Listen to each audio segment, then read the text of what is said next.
Welcome to Techvera technical institute. आज हम है ना देखने वाले डेड फोन को कैसे ऑन करते हैं या फिर लाइन ट्रेसिंग या डायग्नोस कैसे करते हो हम चेक करने वाले हैं। तो प्रॉब्लम नंबर 1 ये होता है कि ख़राब बैटरी होता है, उसकी वजह से भी फ़ोन कभी कभी ऑन नहीं होता है।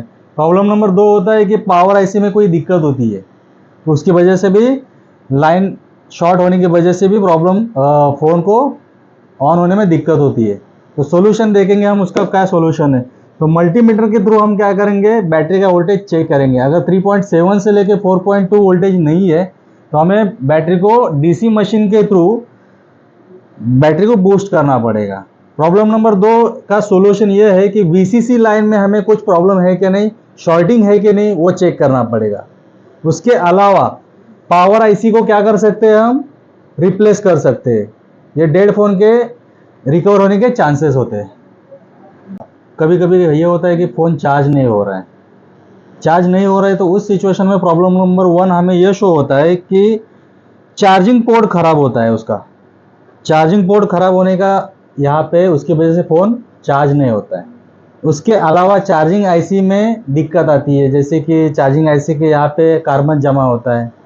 नेक्स्ट होता है कि चार्जिंग पोर्ट जब हम रिप्लेस करते हैं वहाँ पे 4 to 5 वोल्ट का सप्लाई मुझे मिलना कंपलसरी ज़रूरी है, क्योंकि वहाँ पे वो जो सप्लाई नहीं मिलेगा तो हमें नया चार्जिंग पोर्ट रिप्लेस करना पड़ता है।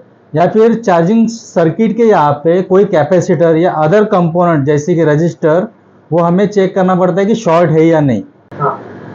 तो जैसे कि यहाँ पे रिंग बज रहा है, इसे कहते हैं रिंगर।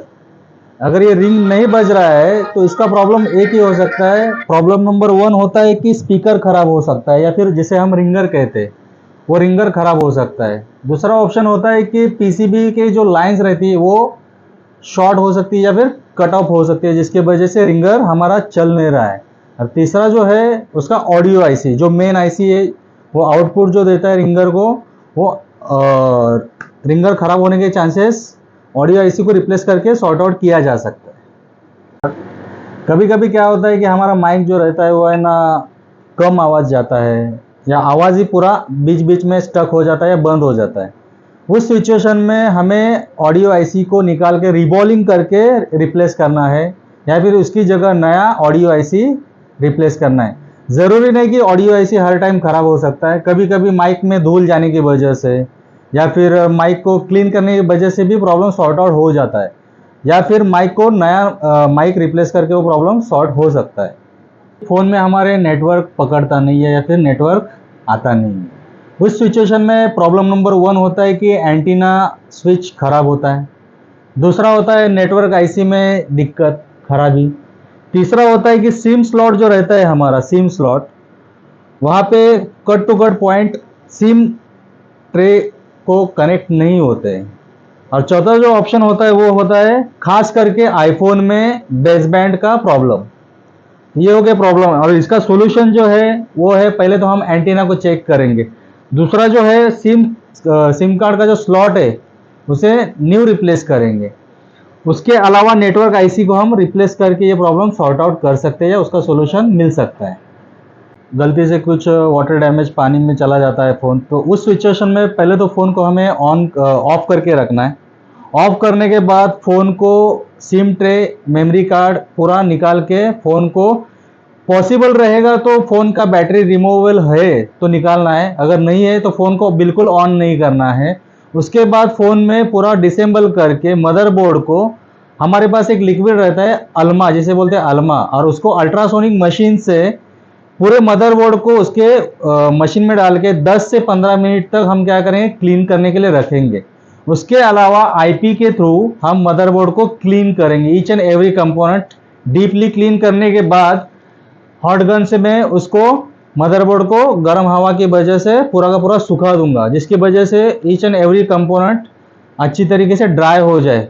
उसके बाद मैं डायग्नोस करूंगा कि उसमें कुछ प्रॉब्लम है या नहीं, जैसे कि डीसी मशीन से मैं चेक करूंगा कि शॉर्टिंग है या नहीं।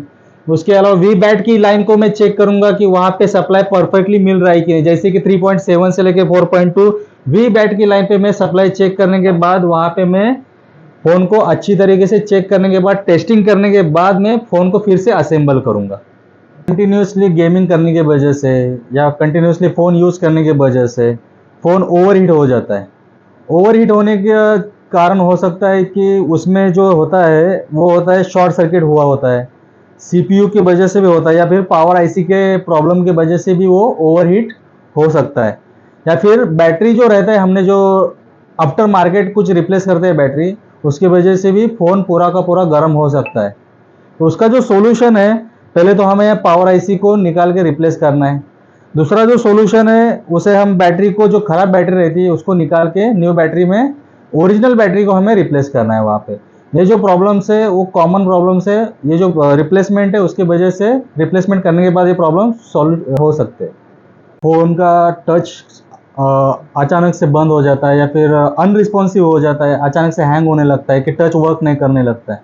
उस सिचुएशन में एक तो टच कनेक्टर जो रहता है वो हमें रिप्लेस करना पड़ता है, या फिर टच आईसी को हम रिबॉलिंग करके बिठा सकते हैं, या फिर टच आईसी को हम निकाल के फिर से नया वाला टच आईसी वहाँ पे बिठा सकते हैं। तो आइए शुरू करते हैं। मेरे पास काफ़ी सारे टूल्स हैं जो हम रिपेयरिंग करने के लिए यूज़ करते हैं। तो पहला जो है मेरे पास हॉट गन, जिसे हम कहते हैं सोल्डरिंग स्टेशन। इसके थ्रू हम आईसी को निकाल सकते हैं, बिठा सकते हैं, बाकी के छोटे छोटे कंपोनेंट जैसे कि कैपेसिटर, डायोड, रजिस्टर, इसको हम निकाल के डीसोल्डर करके सोल्डरिंग कर सकते हैं। नेक्स्ट है हमारे पास डिस्प्ले सेपरेटर मशीन। इसके थ्रू हम जो टच, जैसे कि यहाँ पे अभी ये फोन का जो ग्लास है, डिस्प्ले ओके है बट ग्लास डैमेज हो चुका है। आप ध्यान से देखेंगे तो आपको दिखेगा यहाँ पे ग्लास डैमेज हो चुका है, लेकिन डिस्प्ले ओके है। तो इसको डिस्प्ले सेपरेटर की मशीन के मदद से हम ग्लास को अलग करके न्यू ग्लास में इसको रिप्लेस करने के लिए अलग कर सकते हैं। नेक्स्ट है हमारे पास सोल्डरिंग आयरन। सोल्डरिंग आयरन के थ्रू जितने सारे कंपोनेंट्स होते हैं, जैसे कि चार्जिंग सॉकेट को बिठाना, कट टू कट पॉइंट जो रहते हैं उसको हम सोल्डरिंग कर सकते हैं। उसके अलावा डीसोल्डर करने के लिए भी सोल्डरिंग आयरन का यूज होता है। नेक्स्ट है हमारे पास माइक्रोस्कोप। ये एडवांस लेवल के, जो चीप लेवल के काम होते हैं, जैसे कि मदरबोर्ड पे आईसी को निकालना बिठाना, सीपीयू रिवॉल्विंग हो गया, डबल डेकर आईसी को निकाल के हम बिठा सकते हैं, लेकिन जो माइक्रो लेवल का काम होता है वो माइक्रोस्कोप से ही होता है।